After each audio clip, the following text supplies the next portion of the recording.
दादी जी, रागनी के आवे में देरी हो जाई। वो अपन बाबूजी के काम से कहीं बाहर गई बिया और आपके तब पता ही बा कि रागनी के बाबूजी के काम आसान ना होखेला और रागनी बिना काम किए वापस ना आई। तो हम आपके पूजा में मदद कर दी। पूजा की सारा तैयारी घर से ही हो जाए। हम आए तोहरा साथ कोर्ट में, लेकिन अभी हमके कोनो चीज के तलाश बा। एक बार हमके वो चीज मिल जाए तो सारा मुश्किल खत्म हो जाए। कौन सी चीज ढूंढ रहल बाड़ू तू? हम रागनी के खिलाफ एविडेंस ढूंढत बानी। इस शेखर शर्मा के आतंक एगो मर्डर के बाद भी ना रुकल। अरे बिल्कुल ना। तोहरा के ना जब पूजा में शामिल न कियल गई तो काहे सब तैयारी कर रहल बाड़ू? हाँ, मुहूर्त निकल जात रहे तो हम सोचने की तैयारी करवा दी। हम रागिनी बहुरिया से बोले रहनी पूजा के सामान लावे खातिर, बाकी ओकर तो पता ठिकाना ही नहीं खे। जब सृष्टि बहुरिया के पता चलल तो ऊ खुदे पूजा के सारा तैयारी कर देली। अगर आज सृष्टि बहुरिया ना रहती ना तो समय पर पूजा के तैयारी ना हो खत। शेफ और मात, हम इनकर भला खातिर परेशान बानी और ये हमारी दुनिया में आग लगा रहल बाड़ी। आ गई नहीं आप? तनी और लेट आ जाती। I mean, पूजा खत्म होके के बाद आ जाती। इतना जल्दी कहाँ आ गई? भगवान की याद करे खातिर ना हर समय अच्छा हो खेला। वो रास्ता में चक्का जाम हो गए रहे, ना होखत त हम जल्दी आ जाती। ससुरा जल्दी आवे के चक्कर में ऐसा शॉर्टकट मार ली कि वही लंबा पड़ गई हमरा के। तारा शर्म ना आवेला? ऐसे बहाना बनावत भेल? एमे शर्म के कौन सा बात बा? जे सच बा उहे ना बता रहल बानी आपके। सच ई बा कि तू एकदम बेशरम पड़। अनुराग, ये सब बात पे बहस करके क्या मतलब बा?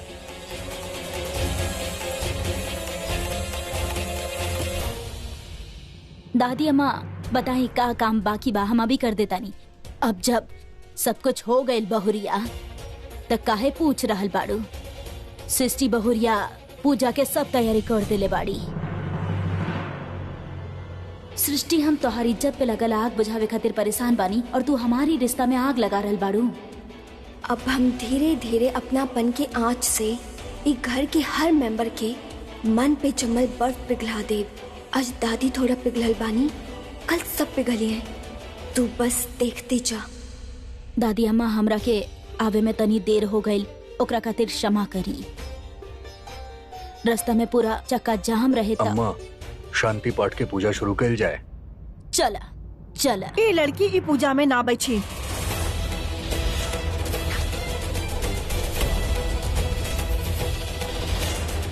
माँ भगवान की पूजा करे खातिर केहू के ना रोक सकेली। लोग तो बाहर से बुलावे ले लोग के ई सब मौका पे। बड़की, जब सृष्टि पूजा के सब तैयारी कैले बाड़ी तो ओकरा भी बैठा द पूजा में। और जब बात अधिकार के बा तो हम केहू के अधिकार ना छीनब। लेकिन अम्मा जी,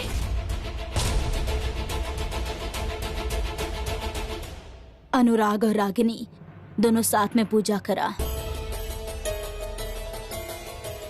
दादी, माँ और पापा बड़े ना, पूजा में उन्हें बैठ जाइए।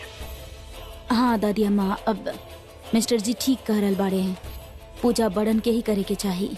तो हर बात सही बा, लेकिन हम चाहतानी कि पूजा घर के नया जोड़ा से शुरू होके ओकर बाद सब आरती करी है।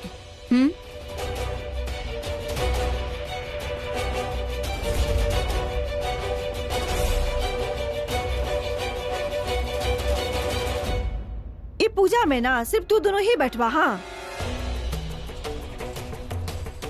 और आगे से जे बा उस सारा पूजा भी तू ही करवा। चला बेटा अनुराग, जल्दी कराओ, वक्त निकल रहल बा।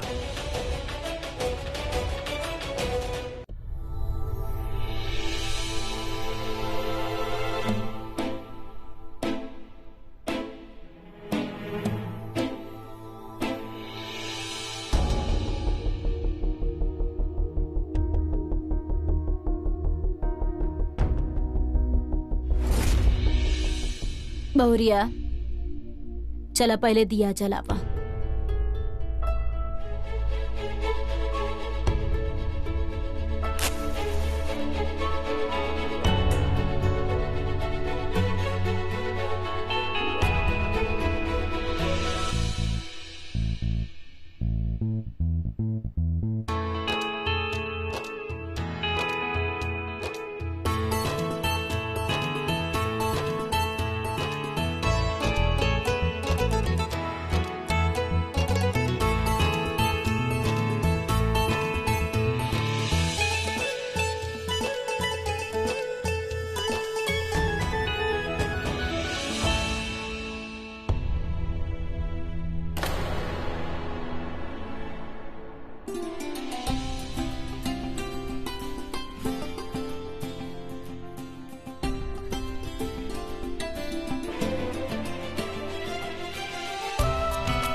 एकदम में निर्लज बिया, इतना कहा सुनी हो गई तैयो पूजा में बैठल बिया। अब कौन मुंह से पूजा करे बैठल बिया का जाने।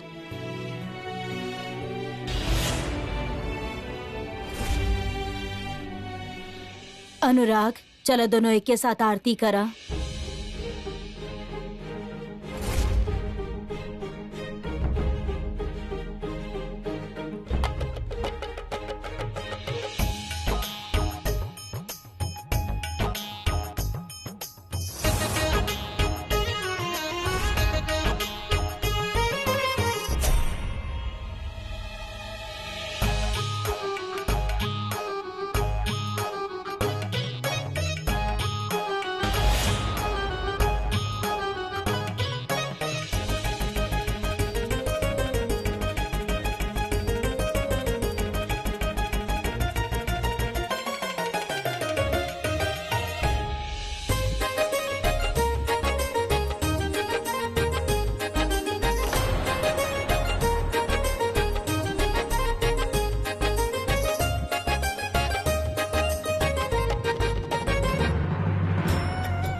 तनिका देर पहले चलाती, हाथ दुखा गई हमारा आरती करके।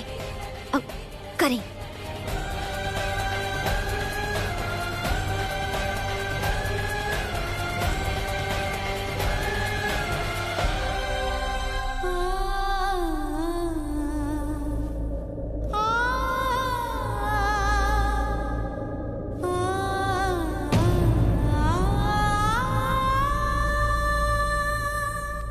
अब करा अकेले शांति पूजा, बड़ा आइल रहली पूजा करें।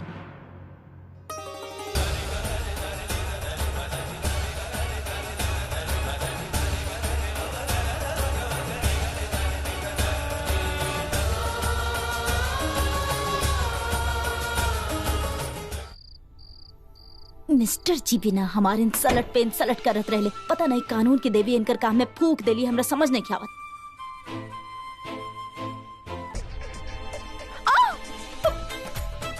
कब पगला गल बानी का खटखटा के ना आ सकत रहनी का। हाँ? पता न काशी क्या बानी लंदन से। लंदन गईला व्यर्थ बा आपके। ता तू जोन कुछ भी करत आरू दरवाजा लॉक करके भी तो कर सकत रहलू ना। हाँ जरूरी बा दरवाजा के रूम में दरवाजा में दू लॉक लागल बा, लेकिन तेरा में इतना दिमाग नहीं है ना, इतना गवार बाड़ू तू के। का बोली आप? हम गवार बानी? ठीक बा, हम गवार सही, लेकिन आपके नस्ल के ना पहचान ही ना हो पा रहल। तू पहचान पौबू ही ना, काहे कि ओकरा पहचाने के हैसियत तारा में बा ही ना। ओकरा पहचाने खातिर ना दिमाग चाहिए, दिमाग जो तोरा में बिल्कुल नहीं खे, बिल्कुल मतलब 1% नहीं खे। हमरा में दिमाग नहीं खे? हाँ हाँ, सारा दिमाग तो वो कानून की देवी में बना। ऐसे आप उनका समझले और वो आपके समझेली। आप दोनों ना एक दूसरा के बहुत अच्छा समझेले, लेकिन आप दोनों के क्यों ना समझेला बता रहल बानी आपके। एक सेकंड, हर बात में तू सृष्टि के बीच में लावेलू, पता ना काहे प्रॉब्लम का बा। हम लावतानी वाह। Oh please, enough is enough. Ragini you shut up now, shut up. You shut up. Mister ji हम करल बानी shut up, shut up, shut up. का It's not set up, it's shut up. Shit is like हाँ तो आपके समझे में आ गए ना जे हम कहनी, तो हमार सारा सीट अपना अपना ऊपर लागू कर दिया बा। कोई की कहो बना हद से ज्यादा बेइज्जती हमरा के न बर्दाश्त ना होखेला। रागिनी तू sit up. Sheet up, sheet, oh shit, ई कमाल कहूँगी।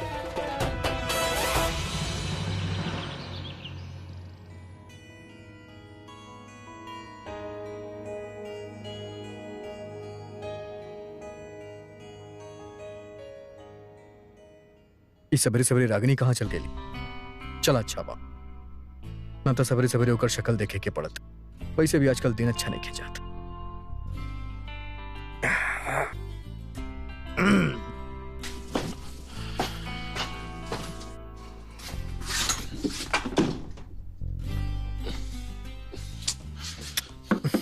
रागिनी, रागिनी जल्दी बाहर आवा, आज हमके जल्दी साइड पे जाए के बा, प्लीज कम आउट। अरे जब जल्दी जावे के बाद तो नहावे धोवे में काहे पड़ल बाड़े? वो शर्ट पैंट पहनी और चल जाई। व्हाट? तू पगला गेल बड़ू का? हम बिना नहाए जाई का साइड पे? मतलब आपके नहावल काम धंधा से ज्यादा जरूरी हो गइल बा का? ओ कम ऑन यार रागिनी, जल्दी बाहर निकला, हमके लेट होत बा। अगर आपके जल्दी पहुँचेगा बा ना तो जाके नीचे आंगन वाला बाथरूम में जाके नहा ली। हमारे दिमाग मत खराब करी। व्हाट? हम जाके नीचे आंगन वाला बाथरूम में ना नहाए वाला बनी। तोहरा नहाए के बाद तू वहाँ जाके नहा, प्लीज दरवाजा खोला जल्दी, हमके लेट होत बा। का? ए भगवान कैसन मरद बाड़ी आप। हाँ, औरत के नीचे आंगन में खुला में नहावे खातिर बोल रहल बाले। तू अपना आपकी औरत कहा तारू? तोहरा में औरत वाला ऐसन कौन क्वालिटी बा जो अपना आपकी औरत कहा तारू? हाँ चला दरवाजा खोला जल्दी करा। अब बाथरूम में ज्यादा टाइम व्यतीत करल औरतन की क्वालिटी बाना। हाँ अभी हमने ज्यादा तंग मत करिए, हम नहा ना पारल बानी आपकी वजह से अच्छा से। तू निकलत बाड़ू या ना निकलत बाड़ू? ना निकलब, हम ना निकलब, नावदी हमरा के जाइए आप। ऐसे बहस करे से अच्छा बा कि हम नीचे वाले बाथरूम में जाके नहा ली। अरे तोहरा के तो हम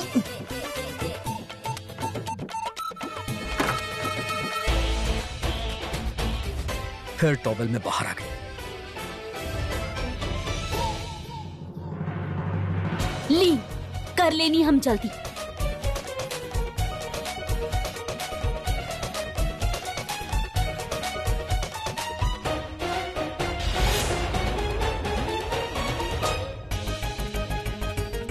हमरा ना आपसे लड़ाई झगड़ा करे के कोनो मूड ना रहे, ऐसे हम जल्दी नहा के आ गए। नहीं अब जाई जल्दी नहाई।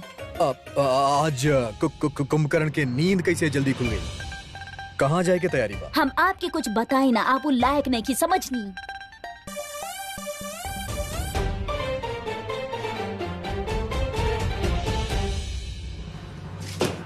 हाँ पूनम, तोहरा के फोन करे ही वाला रही।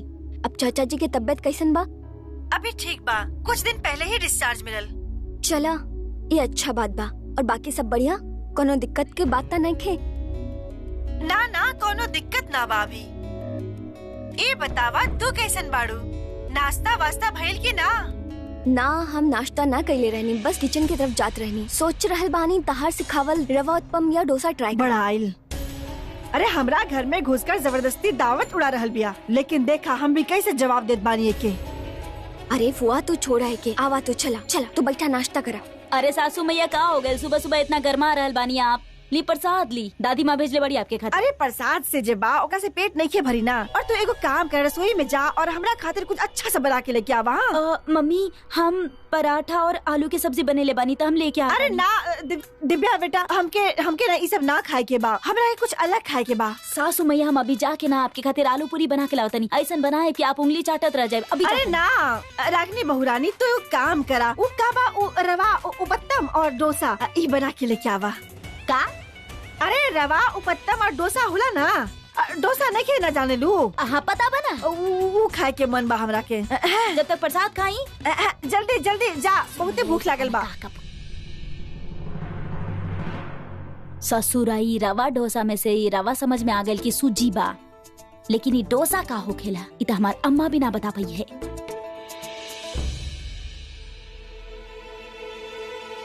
लागता ई भी रवा डोसा बना रहल बाड़ी और यही के देख के ना सासू मैया के मुंह में पानी आयल होखी।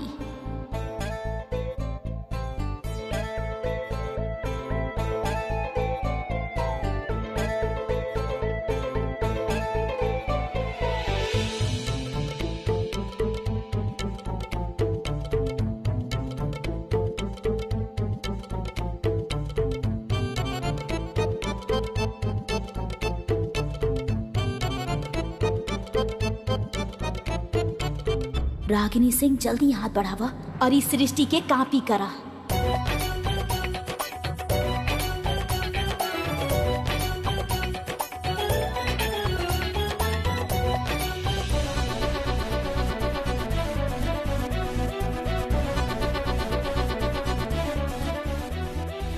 अच्छा अब प्याज भी लेवे के बाद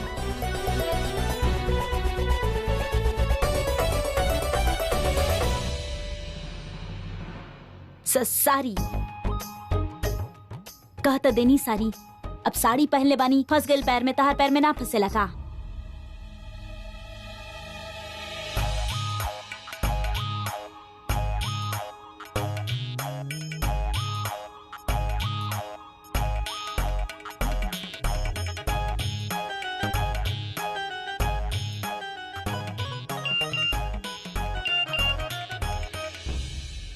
अभी सामने काहे खड़ा हो गई बाड़ी, हटा ना सामने से।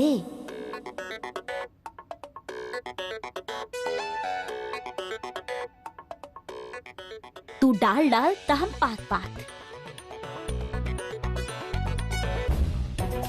ससुर यहाँ प्याज ना ढंग से कटी ना रहल बा, वहाँ जाके काटतानी हम।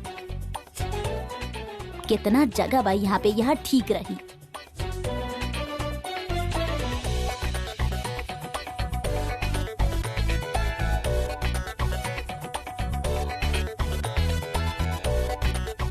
अच्छा अभी धनिया पत्ता ले रहल बाड़ी, तो तहरा के भी धनिया चाहिए, इला और दी।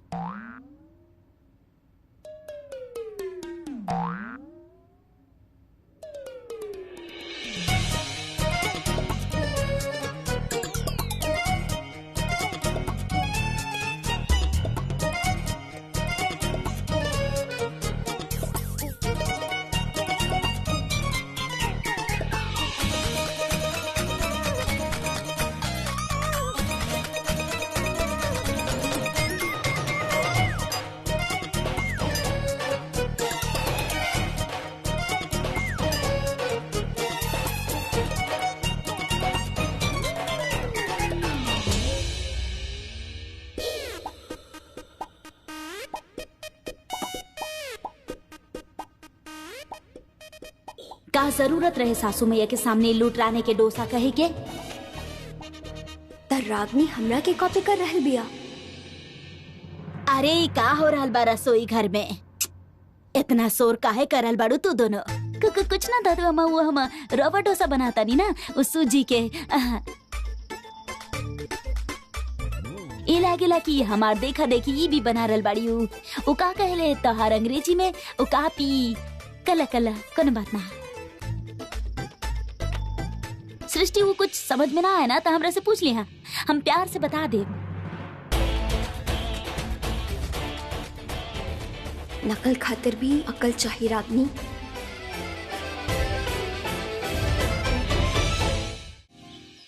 हमका तो इतना भूख लागल बा, पता न कहाँ रह गई। अरे बहुरानी, देखिए आप जो बोले रहनी आपके बहन जनू बना के ले बानी उत्तपन ई है जे अब बोले रहनी। अरे वाह, देखे में तो बहुत स्वादिष्ट लग रहा बा। अरे जल्दी दा, बहुत भूख लागल बा। खाई दुलारी दीदी। हाँ हाँ, खा के बताई कि कैसन लागल बा आपके।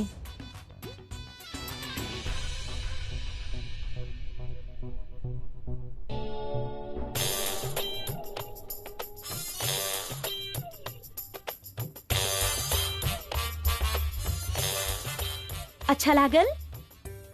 बहुते बढ़िया बा। वो का बा, हम कबो ऐसा चीज खैले नहीं खे बानी ना। हमरा पास वो शब्दे नहीं खे वो बोले खातिर।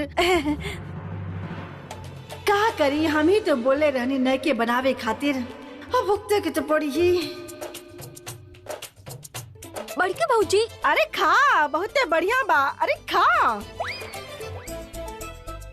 हाँ बहुते अच्छा बनल बा, उहे हम कहत रहनी। और दी आपके? ना ना, दिव्या के दाना ओकरा के भी तो चाहिए। हाँ भाभी, हमरा की भी दे दी। माता आलू के पराठा खाई ना देली। अरे हाँ हाँ, हम अपन प्यारी ननद के ना दे। अरे कितना दिल से बने ले बानी, पता ना का बोले, पता ना एकरा का बोले ले डोसा। एक सेकंड ऐसे मत खाइए। हाँ, एक स्पेशल चटनी हो खेला, वो भी हम बड़ा दिल से बने ले बानी। आराम से सब ऐजे बैठल बाड़े। अरे दिव्या बेटा, उ जे पराठा सब्जी बनेले बाड़ू, उ दाना अंडरा के खाए खातिर। तोरा खाना के भी मान रखे के चाहिए। हाँ दा। अब सासू मैया वो सबके खातिर बनल बता, ये खा ली है ना, ये भी ये दे देतानी। गई काम से। तू बने ले पड़ो। हाँ हाँ, हम ही बने ले बानी, खाई।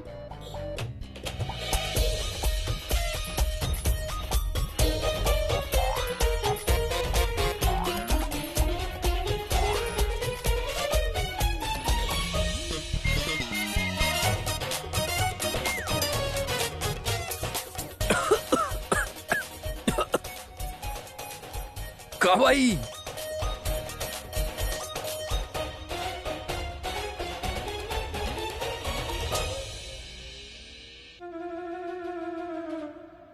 आपके भी नहीं के पता बा, ई साउथ के व्यंजन बा। एकरा ऊ कहेले ऊ दबा डोसा। रवा डोसा? तोहार दिमाग खराब हो गेल पका। ई उत्तपम बा, उत्तपम खैले बाड़ू जोन बनाईबू। ऐसा लागेला आटा में नमक मिर्ची सब मिक्स करके दे दिया गेल बा। मतलब हमके ना खाए के बा प्लीज। अनुराग जी, आप बिना खाए साइड पर मत जाइए। हम एक्स्ट्रा बनाइल बानी, अगर आप लेवे की चाहता नहीं एकरा में से ले सकेनी।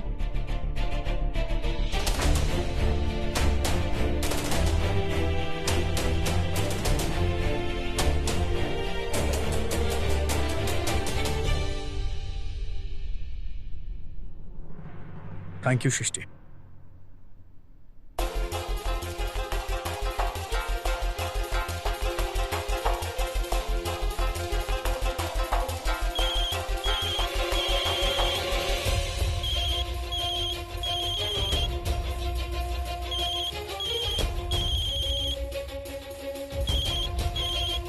दिव्या।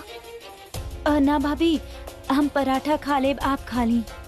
बेटा पराठा और सब्जी भी बा। हाँ कोनो जरूरत नहीं के माँ, ये ज्यादा बेटर। पता न का जादू करके रख ले बिया। माँ इला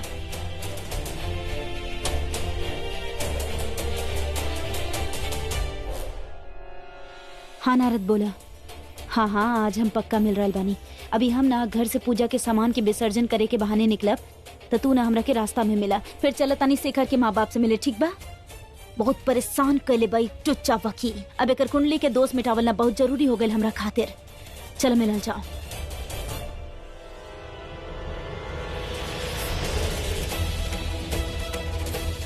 ये रागनी शेखर के पीछे हाथ धो के काहे पड़ल बिया? आखिर एकर शेखर से का दुश्मनी बा? एकर दुश्मन तो हम बानी। अलख निरंजन, अलख निरंजन, अलख निरंजन, अलख निरंजन। आलोक, निरंजन। शेखर बाबू के काम तो आज कर ही के बाद सबके डरल चेहरा जब शेखर बाबू देखिए तो खुश हो जाइए। अरे अरे बाबा जी प्रणाम। अरे दुलरिया ही देखा के आइल बा। अरे कल ही तो हम शांति पाठ करवैले बानी और आज आप आ गई। ये देखा बाबा जी आइल बाड़े। अरे अरे तू जाके आशीर्वाद ला, हम अभी आवत बानी। हाँ प्रणाम पंडित जी। घर में शांति पाठ भइल बा, आशीर्वाद दे के शांति रहे। आई एकरा बाद हमके भी आशीर्वाद दे के वो का बाकी शादी के बाद ना हमार पति बाहर चल गई रहले, आइल ना अभी तक। अरे संतराम संतराम तोरा का हो गइल संतराम? अरे ये चोट कैसे लागल? हाँ अरे अनुराग बाबू, ये ली अपन फाइल और माफ करब, हम अब आपके साथ काम ना कर पाए। काम ना करे के बाद लेकिन काहे ना काम करे के बाद? आपके साइड पे ठेकेदारी करे के इनाम मिलल बा और न जाने आपका कौन सा दुश्मन हमारे घर के सामने आई और हमरा इतना मरलस की कलेजा मुंह में आ गई।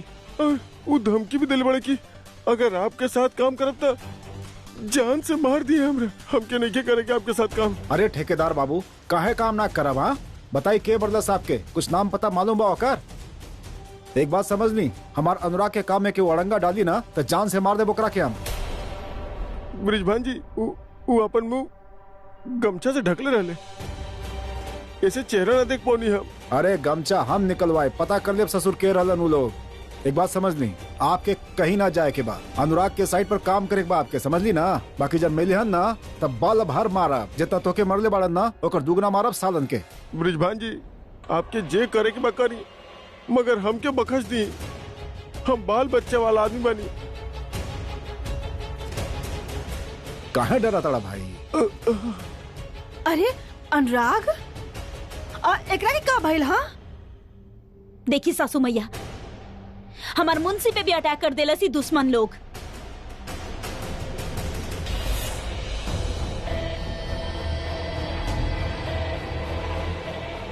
लेकिन ये सब कर के रहल बा? हाँ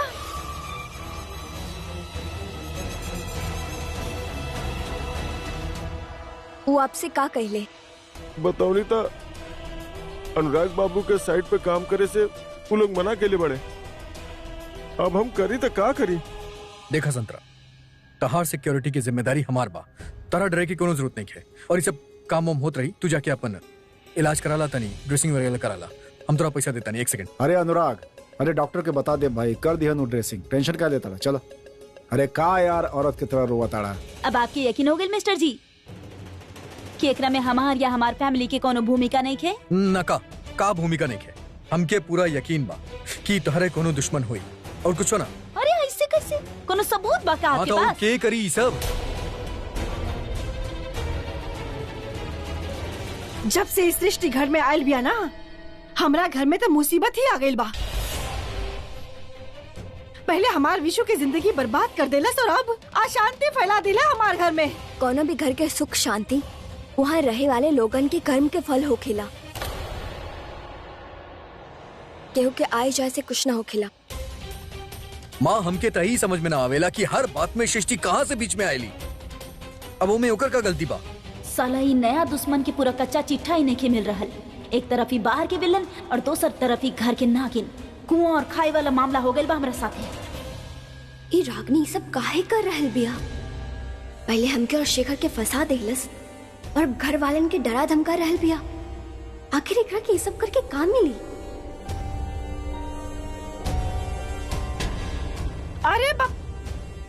अरे इस सब मुसीबत में बाबा जी के तो सीधा दिला ही भूल गई नी।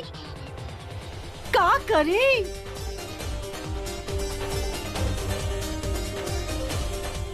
जब से इस सृष्टि घर में आयल बिया ना, हमरा घर में तो मुसीबत ही आ गई बा। पहले हमार विशु की जिंदगी बर्बाद कर देलस और अब अशांति फैला दिला हमार घर में। कोनो भी घर के सुख शांति वहाँ रहे वाले लोगन के कर्म के फल होखेला, केहू के आए जाए से कुछ ना होखेला। माँ हमके तही समझ में ना आवेला कि हर बात में सृष्टि कहाँ से बीच में आयली। अब वो में ओकर का गलती बा? साला ही नया दुश्मन के पूरा कच्चा चिट्ठा ही नहीं मिल रहा। एक तरफ ही बाहर के विलन और दूसर तरफ ही घर के नागिन। कुआं और खाई वाला मामला हो गया बा हमरा साथे। ये रागनी सब काहे कर रहल बिया? पहले हमके और शेखर के फंसा देहलस और घर वालन के डरा धमका रहल बिया। आखिर एकरा के ये सब करके का मिली?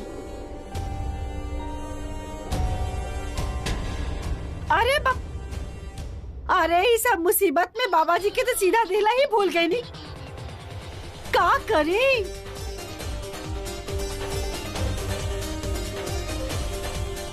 सृष्टि के पापा का ये केस लड़ल जरूरी बाका? वो कैसन भी बिया हमने की बेटी बिया ना। बेटी बाड़ी ना, बेटी रहली। फिलहाल वो हमनी खातिर एगो बस असामाजिक तत्व बाड़ी जे हमार मुवक्किल के जिना हराम के लिए बाड़ी। सृष्टि के पापा पर कचहरी में और भी तो वकील होखिए ना, तो आप ये काहे लड़ रहल बानी केस? सुरेखा जी, आपके याद हो कि एक बार विद्वान जी के परिवार हमनी के परिवार की इज्जत बचेले रहलन। अब हमनी की जिम्मेदारी बनेला उनकर मान रखे के। और हाँ, हम सृष्टि के पापा नहीं थे, हम सिर्फ सुमेर के पापा बने।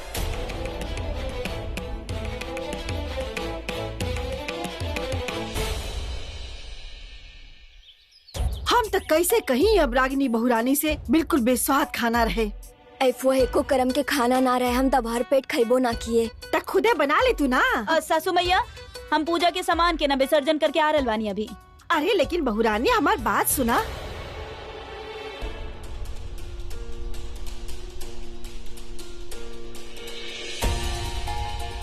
इस समय पर कहाँ चल दिलू? हाँ,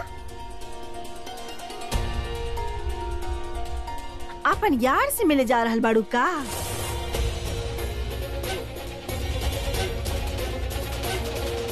हम काम से बाहर जा रहल बानी। ता एकर मतलब बा कि तहार काम कचहरी में होखी? हाँ, कोर्ट जा रहल बानी। देख रहल बाड़ू फुआ, आ कमाल के बहू बा तहार। है चारों दिन एकरा से सती सावित्री के नाटक ना भाई, 4 दिन में तैयार होके जा रहल बाड़ी अपन यार से मिले। ई कानून के देवी पे बहुत तरस आवेला, लेकिन अभी हम कुछ भी ना कर सकेनी। हमनी के बीच चाहे जैसन रिश्ता होखे, लेकिन एगो औरत के अपमान होखे के ना चाहिए। अब हम जितना जल्दी एकर माथे के कलंक मिटा पाई, उतना जल्दी जिल्लत से छुटकारा मिल जाएगा। अगर आप में मैनर्स, तमीज, अकल नाम की चीज नहीं खे, तब बात करके कोनो जरूरत ना बा। सृष्टि जी, अगर आप गईली तो आप आइब ना।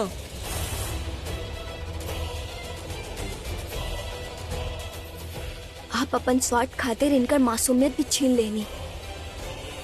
हमके समझ में नहीं आवत का मिलेला आपके ये सब करके। हमरी छोड़ा और आपन देखा। अगर घर से बाहर जाए के बाना तो सामान समेट के लेके जा, समझ लू। हमें घर में कानूनन हक से रहत बानी और बाहर काम खातिर जात बानी। ना तो आप हमके यहाँ रहे से रोक सकेली और ना ही बाहर जाए से।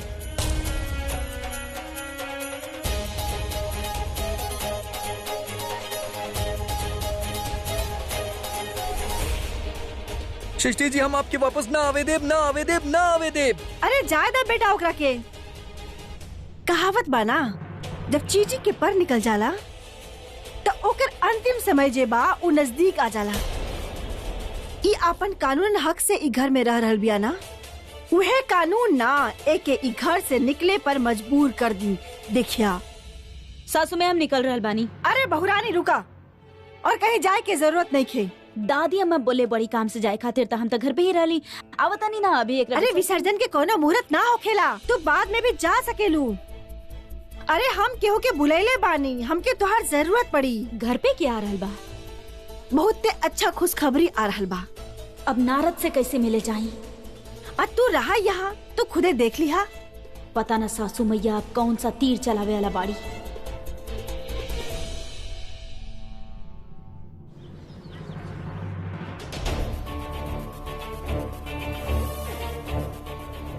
वीडियोग्राफी के लिए बड़ा भाई जगन भाई, मजा आ गया। बस इन सब का ढरल चेहरा देख के बहुत दिल के सुकून मिल रहा बा, बहुत सुकून मिल रहा बा। शेखर बाबू, आपके हुकुम पूरा करे खातिर हम पापी होके भी साधु बन के गए नहीं ओकरा दरवाजा पे।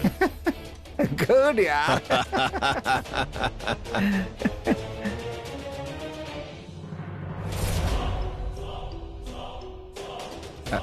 तो ठीक बात जगन जी, आपके काम हो जाए। आप जैसन अच्छा लोगन की वजह से हम यहाँ बैठल बानी, अब आप जा सके नहीं। ठीक बता वकील साहब, हम चलत हन। ठीक बा।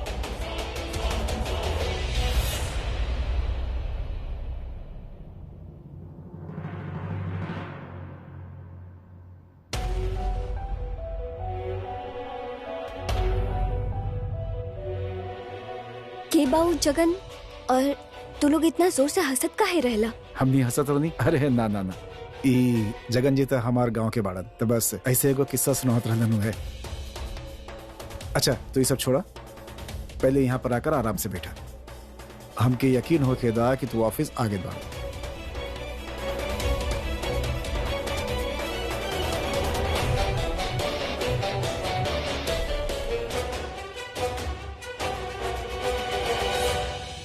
हम वापस ता गई बानी शेखर, लेकिन काम शुरू करे से पहले तो कई एक जरूरी बात बतावे के चाहतनी। वो रागनी बुरी तरह से तहार पीछे लागल बा। हमरा पीछे लग गई बड़ी, मतलब दीदी जी के फोन लगाइल जा तनी। दीदी जी हम का सोचत तनी कि एक बार तनी मिलल जात ना था, बात बताए के रहेगो। अरे नारद, अब हम का करी? इस सासू मैया ना हमरा के रोक के रख ले बाड़ी। पता ना कौन महात्मा आ रहल बा आज हमरा घर पे। अच्छा ये सब छोड़, ई बतावा कोनो नया खबर मालूम पड़ल का ओकरा बारे में? अरे मिलल बना दीदी जी, हम ओकरा पता पर गइल रही, लेकिन ससुरा वहाँ ताला लगल बा। वैसे हमके ना ओकर कॉलेज के प्रिंसिपल मिल गइल बा, और वो दरोगा के हर एक बात के कंफर्म कर देले बाड़न। लेकिन हमरे के ओकर माँ बाप से तो मिले के ही पड़ी ना। ओकर घर के एड्रेस मालूम करे के कोशिश करा। अरे आप एकदम चिंता मत करी, हम प्रिंसिपलवा से ना ओकर माँ बाप के एड्रेस ले ले बानी। ठीक बा, तब फिर ओकर घर चलतानी। हाँ चलल जाना दीदी जी, मिलल जा तो फिर एगो बात बताए बात के।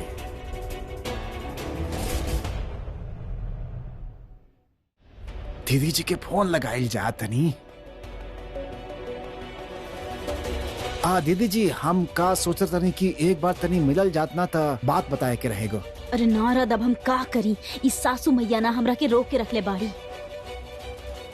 पता ना कौन महात्मा आ रहल बा आज हमरा घर पे। अच्छा ये सब छोड़, ई बतावा कोनो नया खबर मालूम पड़ल का ओकरा बारे में? अरे मिलल बना दीदी जी, हम ओकरा पता पर गइल रही, लेकिन ससुरा वहाँ ताला लगल बा।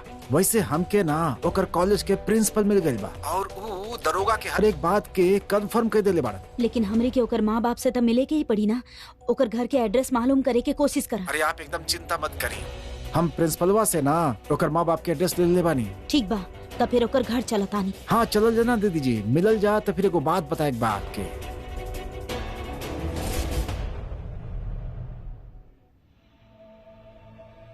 बाकी वो हमरा घर पर कहे आइल चाहतड़ी? ये बात तो हमरा समझ में भी ना आ रहल बा, बट प्लीज बी अलर्ट।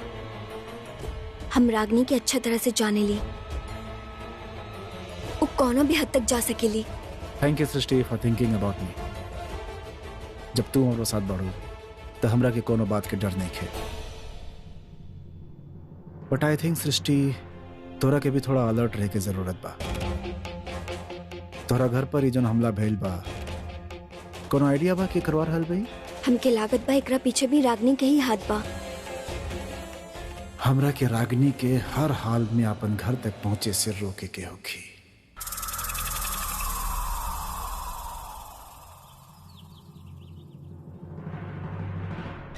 ए फुआ, तो इतना ही दूर में का घोर फिर कैले बाड़ू? बताइबो कुछ। दुलरिया, ऐसा नया धमाका करब ना कि वो कानून वाली के सब कुछ चल के स्वाहा हो जाई। फुआ वैसे कहब तो के बुरा लग जाए, बाकी ये हर बार तो धमाका के बात करेलू, यहाँ घर में केहू और धमाका कर जावली। तैयो हमके बतावा कि का करे वाला बाड़ू तू। अरे अब बोले के समय नहीं खे दुलरिया, ये आँख खुला रखा और देखत जा, समझ लू। अफवाह हम तो आँख खुला ही रखे नी, बाकी हम देखे नहीं कि तू सोचे लो कुछ और हो कुछ और जाला।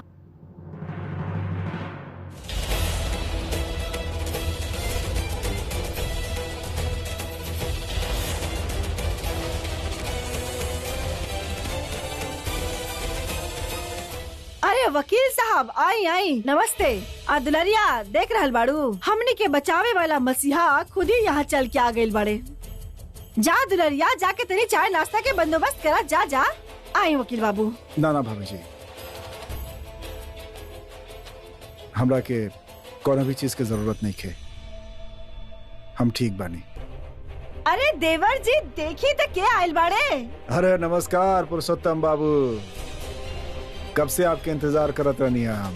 अरे हम तो भौजी से कह देले रहनी है कि पुरुषोत्तम बाबू हाँ कह देले बड़ा ना, तो समझ ली कि जितना समस्या बा वो सब खत्म। ब्रिजभान जी, ये फाइल में हम आप लोगन के सारा समस्या लिख देले बानी। अब एक कागजात पे हमरा के ए परिवार के 4 सदस्य के दस्तखत चाहिए, ओकरा बाद हम याचिका कोर्ट में दाखिल कर देव। हाँ तेकरा में कौन सा बड़ा बात बा। हाँ एगो दस्तखत हम कर देव, एगो देवर जी कर दी है। अरे विशु कहाँ बड़ा, जल्दी आवा। ई देखी, ई बाड़ी रागनी बहुरानी और वो देखा विशु भी आ गई। नमस्ते बेटा। नमस्ते अंकल।